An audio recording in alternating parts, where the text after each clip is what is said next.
My brother is in the garden. In the midst of a hurricane with a violent thunderstorm, my 4-year-old daughter pointed outside. I couldn't believe my ears. After all, my son had passed away in an accident 5 years ago. However, I knew my daughter had a mysterious power. Thinking it couldn't be, I glanced toward the garden, and there stood my son, who was supposed to be in heaven. After that, a terrifying truth was spoken from his mouth.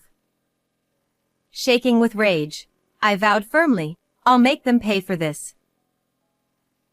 I am Hannah. Born in New York, I lost my parents when I was very young. I spent my days moving from one relative's house to another. I should learn a skill for a stable life. I decided to study Spanish and started working as an interpreter and translator. Then, 10 years ago, when I was 25, I traveled to the West Coast with a friend from overseas. It was during that trip that I met Tony, who was the same age as me. Welcome to our place. He was the heir of the hotel where we stayed, and he was running it with his mother. Tony, apparently smitten by my fluent Spanish, pursued me relentlessly. My father passed away a long time ago, and it's just me and my mother running the hotel. It would be great if you could become part of our family. Yes, I would love that. Let's make this work together. Overjoyed at the thought of having the family I had always dreamed of, I decided to marry him. And so, I moved to the West Coast to live with my husband and my mother-in-law, Carol, helping them run the hotel. A year after we got married, our son Kevin was born. He had long eyelashes and cried so energetically. Hannah, you gave birth to a boy. You've done so well. Now we won't have to worry about an heir. It seemed both of them had hoped to pass down the family hotel, small yet rich in history, to a son. I never cared about the gender, but I'm happy they're so thrilled about the baby's birth. As I smiled, Tony and my mother-in-law were taking turns holding the baby as if competing for him. Then, when Kevin turned 4, something happened. We've decided to build another hotel on a small island, 3 hours away by car and boat. Suddenly, Carol excitedly announced her plan to expand the business and build a resort hotel on a remote island. Why in such an inconvenient place? But surely, she has a reason. While puzzled by the choice of location, I decided to support her in this new business venture. Little did I know that this new hotel, which would come to be known as the Annex, would drastically change the lives of Kevin and me. The Annex Hotel didn't make any profit after it opened and became deeply in debt. At first, guests came not only from within the US but also from South America, eager to experience the charming town. However, the staff only spoke English. As a result, the tourists who stayed for extended periods gradually stopped coming. Even guests from around the West Coast visited, but since the island lacked tourist attractions, most of them only stopped by without staying overnight. Hannah, you can speak Spanish, right? Become the landlady of the Annex. Frustrated with the hotel's lack of popularity, Carol summoned me to the office of the main hotel and gave me this order with a serious expression. Me? Are you sure you want me to? Hannah, you're really good at Spanish. Please, we're family, right? Standing next to my mother-in-law, Tony rubbed his hands together and bowed to me. It'll only be for a short while, just until the business stabilizes. After that, you can come back to the main hotel and take it easy. This is when family has to come together and unite. Her sharp voice in the word family stirred something deep in me, having grown up without one. If my language skills can be of use, I'll give it my all. That was the decision I made, but little did I know, it was the gateway to a living nightmare. Every day, I traveled 3 hours each way to the remote island, starting early in the morning. Good morning. The weather's nice today. Do you have any fish you recommend for tonight's hotel dinner? I valued my relationships with the islanders, focusing on local consumption and using local ingredients in the hotel. Fishermen and farmers would greet me warmly on the street, saying, "Hannah, you're full of energy again today." I just want, little by little, for this new hotel to be accepted by the islanders and people from around the world. I worked hard, creating a website, consulting with travel agents, and making steady efforts to improve. However, running a business wasn't so easy that immediate results could be seen. Hannah, another month in the red. What are you doing? At the end of every month, Carol would harshly reprimand me. She scrutinized every expense, and if something displeased her, I would endure a 2-hour lecture for each item. Many nights, she yelled at me until late. I can't believe you have no sense for business. You're always making Mom take care of Kevin. You need to take responsibility. I was ordered by Tony and my mother-in-law to cover the deficit using the savings I had built up during my single years. I barely had time to sleep, let alone spend with my son, so I didn't have the energy to argue back. You're driving away the guests with your fancy New York English. Exactly. You lack determination. You're not putting in enough effort. Running a business isn't a game. Harsh words thrown at me from both of them. Yes. I'm sorry.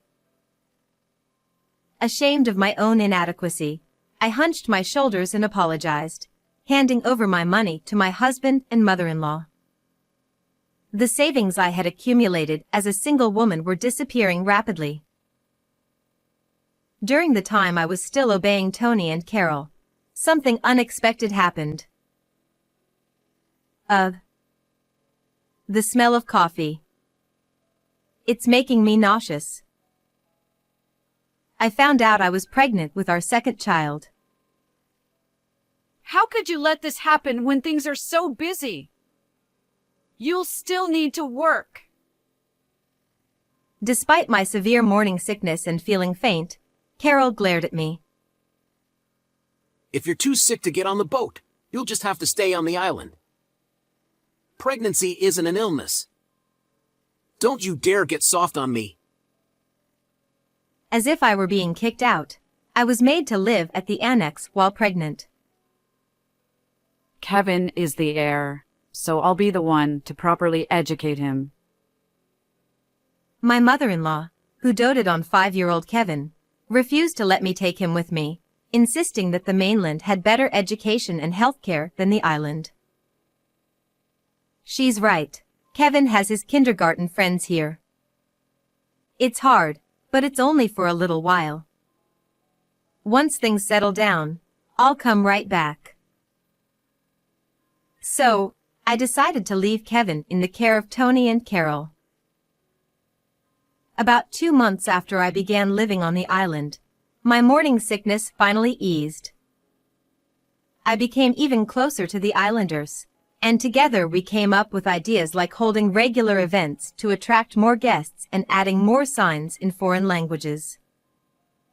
As I thought of my son's smiling face, I started to think it might be time to return to commuting from the main hotel.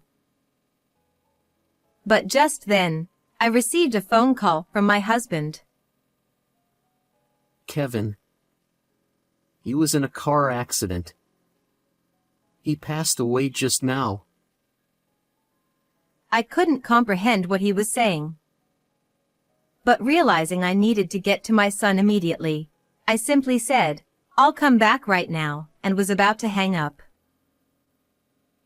What are you talking about? The sea is rough right now. His words jolted me. Unfortunately, a hurricane was approaching at that very moment, and all boats had been cancelled. For the next few days, I couldn't cross the sea, and during that time, Kevin's funeral and cremation had already taken place. We had to rush everything because of the crematorium's schedule. Hearing that over the phone, I was left stunned. But when Tony sent me a picture of our son's memorial photo, reality hit me hard. Kevin ran out into the street. It's our fault. But it's because you didn't discipline him properly, Hannah.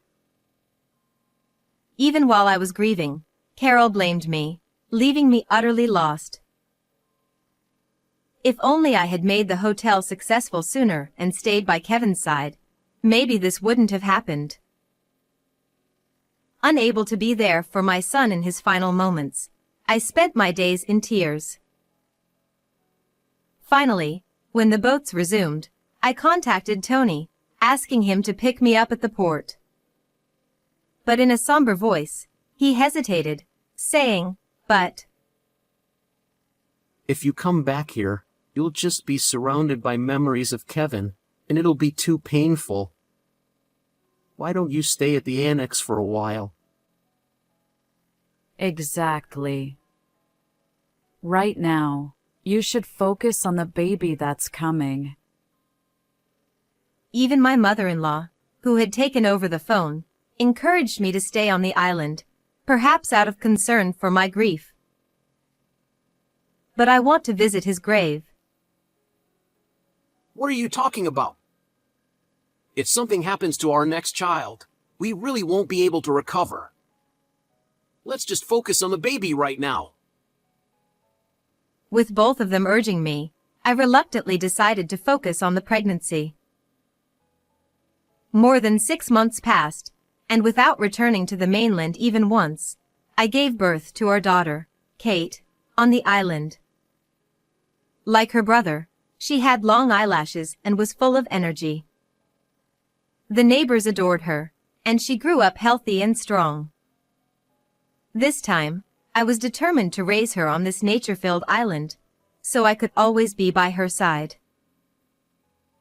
My husband respected my wishes, and my mother-in-law, having no interest in a girl who wouldn't be an heir, easily agreed.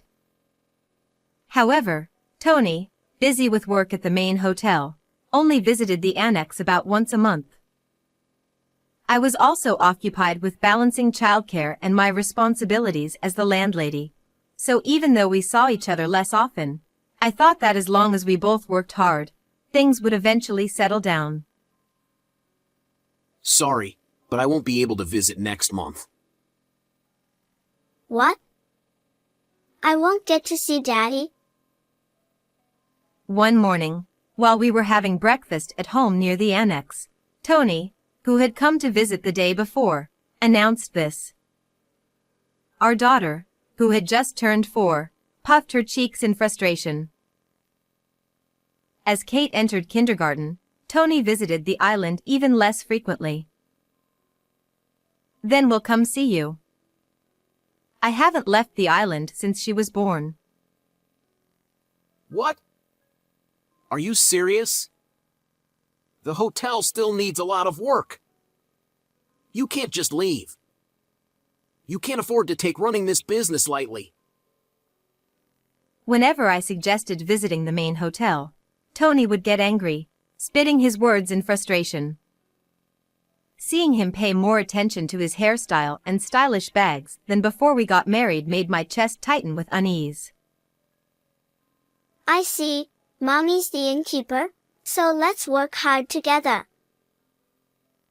That's right.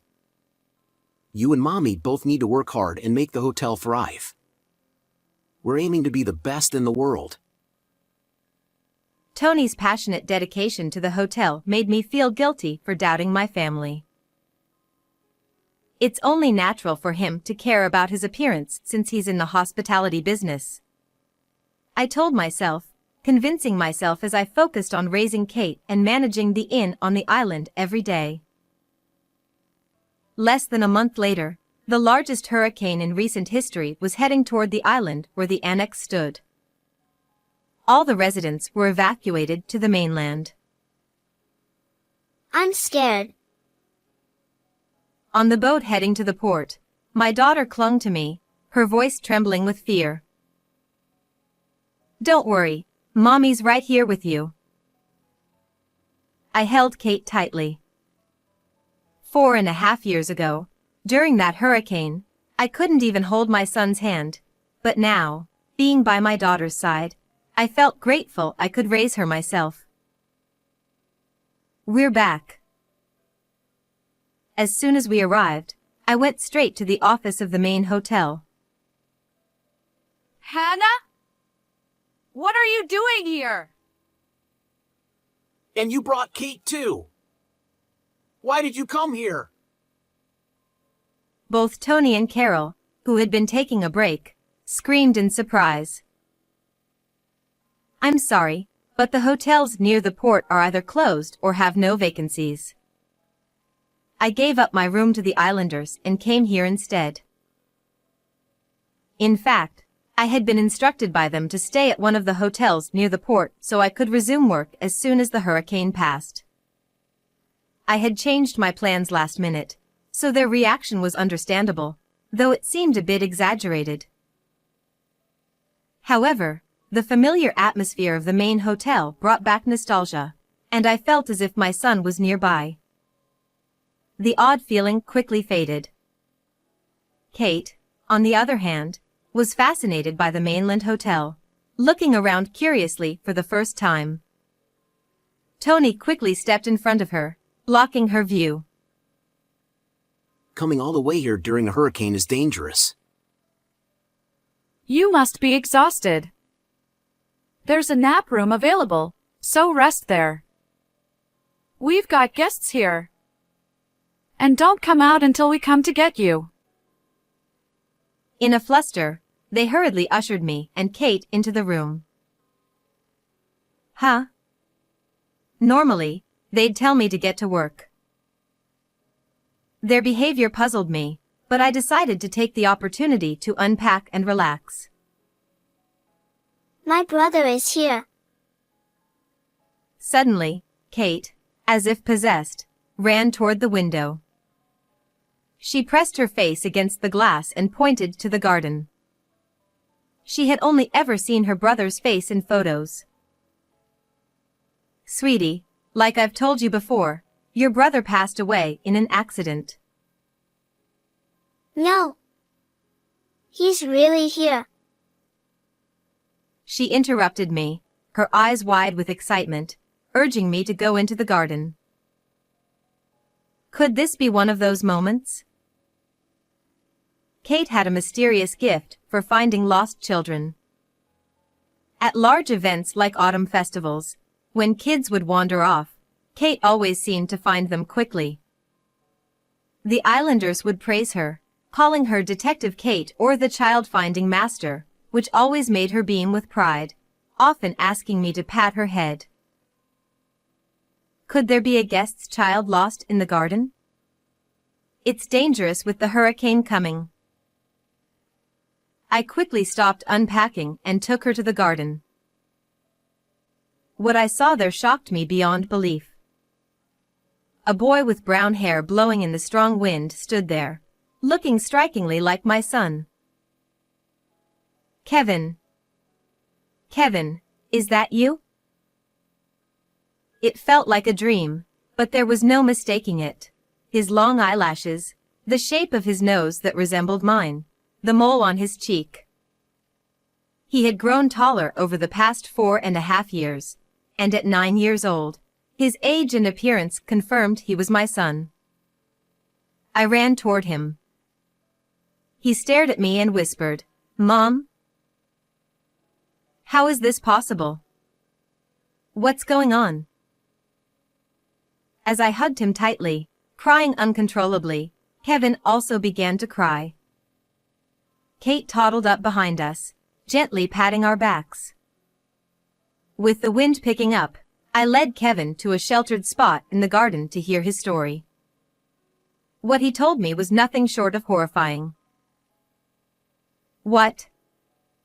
How could this be? Fury boiled inside me as I listened, and in that moment, I swore I would take revenge. From that point on, I moved with a sense of urgency I didn't know I possessed, preparing for my revenge. I made Kate and Kevin promise to keep quiet about finding him. I'll rescue you, I promise. Just hang in there a little longer. Both children nodded firmly at my words. I reached out to contacts, setting everything into motion. 2 weeks after reuniting with my son, the hurricane's impact turned out to be less severe than expected, and we were able to hold the scheduled 5th anniversary celebration for the Annex Hotel. All the preparations I made for this day. The large banquet hall was lined with tables and chairs, all ready for the guests. Dressed in a simple gown, I prepared to welcome everyone. For the celebration, I had invited the entire island community who had always supported us.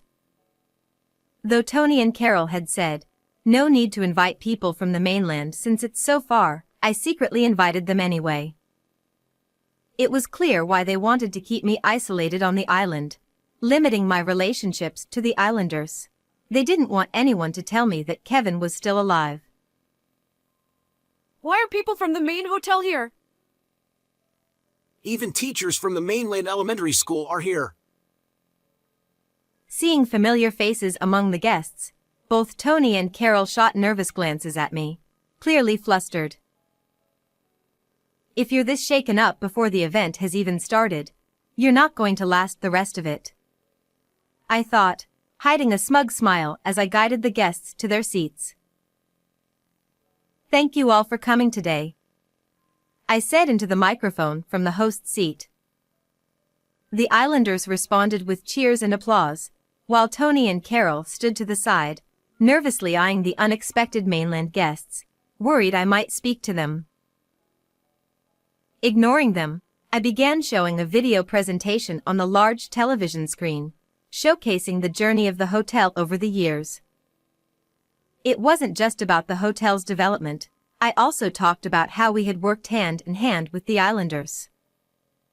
We organized fireworks shows, night fishing tours, and illuminations to attract domestic visitors, encouraging them to stay overnight rather than just visiting for the day. In the summer and fall, we held regular food and drink events with night stalls. For international tourists, we added multilingual signs and menus so they could enjoy their stay even without speaking the language. Thanks to these efforts, the island regained its vibrancy, and the hotel began to thrive.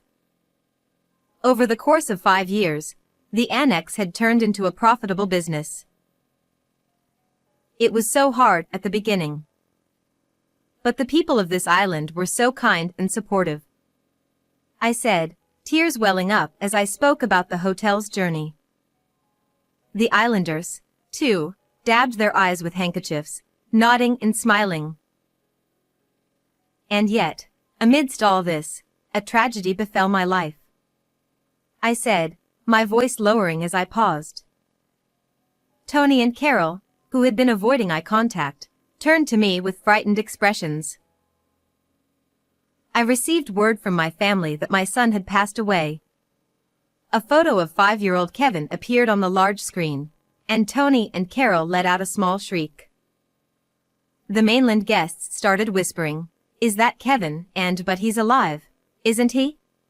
Seeing the guests murmur, both Tony and Carol turned pale, unable to run from the situation with everyone's eyes on them. They stared at the floor in silent panic. I shot a cold glance at the two of them and displayed the next photo. Kevin, now 9 years old, playing in a park with Tony and Carol. In truth, on the day of the hurricane 4.5 years ago, there had been no car accident. They had taken advantage of the boat cancellations, lied to me about Kevin's death, and secretly raised him on the mainland. Kevin revealed to me on the day we reunited that they had told him I was dead and that he would never see me again. He had no idea he had a sister, Kate, either. Kevin had cried, saying, "I thought I'd never see you again, Mom," and his sobs were swallowed up by the roaring hurricane winds that day. Tony and Carol even fabricated Kevin's memorial photo to deceive me, keeping me and my son apart for 4.5 years. I said, my eyes burning with rage as I glared at the two of them. Carol, sweating profusely, stammered, What a crazy prank, right? Tony, wiping his forehead, muttered, I mean, seriously, who would even do something like that? It's not funny at all. They tried to brush it off, but the mainland guests frowned and whispered, how could they tell such lies, and if they could lie about something like this, maybe the story about the divorce is fake too? Hearing the word divorce didn't surprise me in the slightest. When I invited the mainland guests to the celebration, I had personally called each one, gathering information as I went. I asked them to keep quiet about their invitation, telling them there would be a surprise during the event. In those conversations, I learned shocking details. Tony and Carol had told people that I had cheated on Tony, abandoned Kevin, and disappeared. They had told Kevin I had died, asking the neighbors to keep the secret. You've been telling lies left and right. You wanted to keep me on the island to hide the fact that Kevin was alive. I was shaking with anger, yelling at them. On that hurricane day, when Tony and Carol had insisted I stay in the nap room, they were trying to prevent the neighbors from seeing me, someone who was supposed to be missing. Tony and Carol, realizing their web of lies had unraveled, could only scratch their heads in desperation, realizing how deeply they were exposed. However, I did not ease up on my attack. I displayed photos of my husband flirting with another woman on the large television screen. This time, not only the mainland guests but also the islanders raised their voices in surprise, exclaiming, "That's the daughter of the wealthy Smith family, and so it was Tony who was cheating." Hey! What do you think you're doing? My husband yelled, his face flushed with anger. When he tried to lunge at me, I easily dodged, and he fell flat on his face from the momentum. Since the day I found my son, I had been tailing Tony for the 2 weeks leading up to the celebration, taking those photos. When I told the islanders, I have something I absolutely need to do, they didn't ask any questions and helped me with running the inn and taking care of my daughter. What do you think you're doing? That's my line. You're married, and yet you're deceiving a single woman. Unbelievable. Without missing a beat, I played a recording I had secretly made using a bug I planted in the office Tony and Carol used for their breaks. Hannah's pretty much useless now. I heard my husband say with a laugh. Carol chuckled and added, Her parents' inheritance and the savings she accumulated out of fear of being alone have finally run dry. Then Tony complained, Our marriage was just to get her to pay for part of the new resort's construction. She's pretty much useless now. To that, Carol responded immediately, We'll keep Hannah on the island as a lackey until we find someone new. It was clear Tony had only married me for my money. And then Carol, her voice practically giddy, said, Next up is the Smith family's fortune. That family is loaded. Tony cheerfully replied. I've been dating her for about 4 years now, and at 28, she's ready to settle down. She's all in for marriage. Carol then suggested. Until we have an heir, we can just let the rich girl take care of the kid.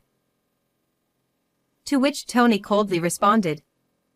Once I have an heir with the new woman, Kevin can conveniently disappear in a real traffic accident.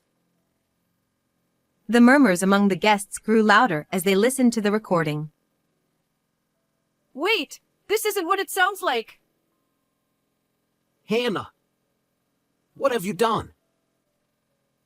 Ignoring their panicked outbursts, I looked away, leaving the two to squirm before the gathered guests. At that moment, the doors to the banquet hall swung open. Jenny, the wealthy heiress whom I had informed about their misdeeds beforehand, stormed in. With a face like a wrathful demon, she marched straight up to the two of them and stood firmly before them. You told me you were divorced, didn't you? In a voice as low as if it had crawled up from the depths of the earth, she grabbed Tony by the collar. And you said you wouldn't have to take care of any kids. What's going on? She brought her face so close it looked like she might headbutt him, then clicked her tongue in disgust.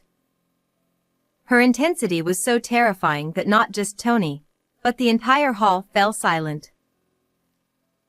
What you've done is marriage fraud.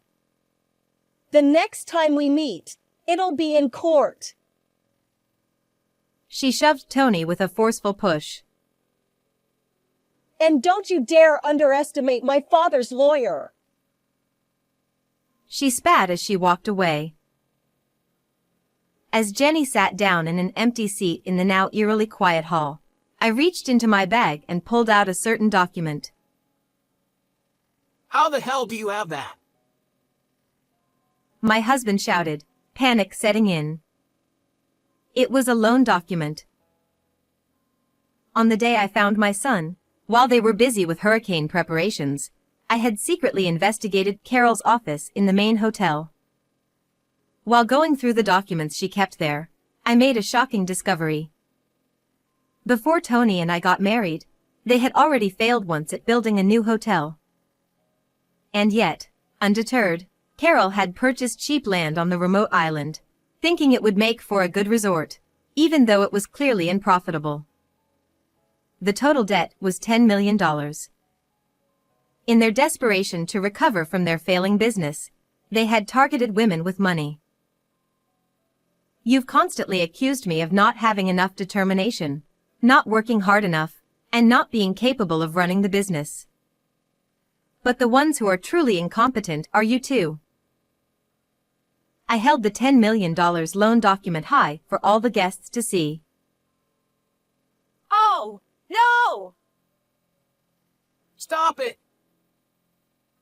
Their faces turned bright red as they tried to snatch the document from me, hurriedly folding it up and stuffing it into Tony's pocket. But before they could breathe a sigh of relief, I thrust another document in front of them, a life insurance policy. I found this life insurance policy under my name in Carol's office, but I don't remember signing up for it. I tilted my head in mock confusion, watching their faces grow tense. They had been plotting to use my death to pay off their debts. The guests, horrified by their string of misdeeds, whispered, "We can't associate with people like them anymore.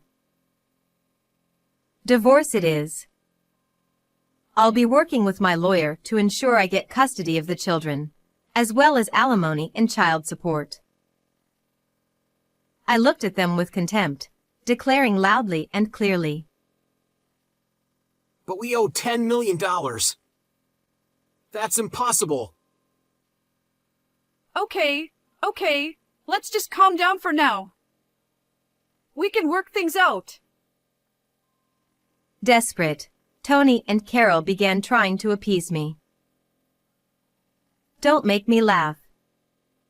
Why would I believe anything from people who have targeted both my money and my life? You can rot in hell. I yelled at them with such fury that, unable to contain themselves any longer, the islanders rose to their feet. Never show your face in front of Hannah again. Get off this island, you heartless monsters! They shouted, gathering around me to protect me.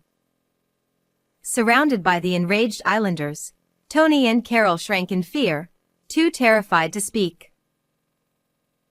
Thank you all. So much, I said through tears, overwhelmed with gratitude for the islanders' support. Soon after, the lawyers Jenny and I had called arrived, and the two were dragged off to another room to discuss the divorce and alimony. It was thrilling to see them leave dejectedly, as the guests and I bid them farewell with applause. After that, my divorce from Tony was finalized, and my son, who had been separated from me for so long, safely returned to my side. Not only did Tony make an enemy of me, but also of a wealthy family, and he will undoubtedly be crushed in court by the lawyers. He's left with millions in debt, along with $100,000 in alimony and $200,000 in child support, $300,000 in total. His reputation has hit rock bottom, the hotel is up for sale, and he's no longer capable of managing anything. No doubt he'll live a miserable life, constantly chased by debt collectors, barely scraping by. By the way, Jenny's father personally thanked me, saying, "Thank you for exposing their wrongdoing before my daughter could marry him." And he did something incredible. Recognizing my initiative and management skills, he bought the island hotel that had been put up for sale. He made me the manager of the hotel. He also pledged support for the entire island, and now I'm busy every day with revitalizing the town. My son and daughter, who now live with me at the hotel, help out a lot and have become the face of the hotel, not just as a brother and sister, but as our star duo.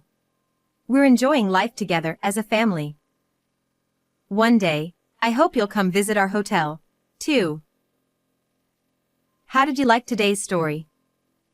Don't forget to subscribe to the channel. I'll see you in the next video.